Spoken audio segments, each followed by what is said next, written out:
Welcome to Luca and Miguel. Enjoy the video.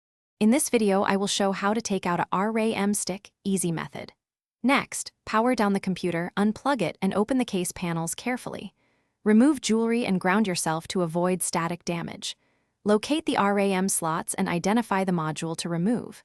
Keep screwdrivers nearby, handle the stick by its edges, and avoid touching gold contacts.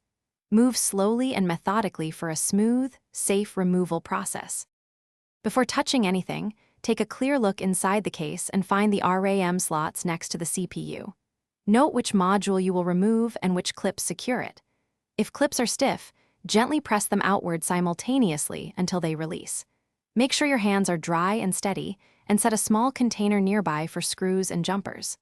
A calm, deliberate approach prevents mistakes and protects delicate components. With the clips open, use your thumbs to ease the RAM module up and out in a straight, even motion.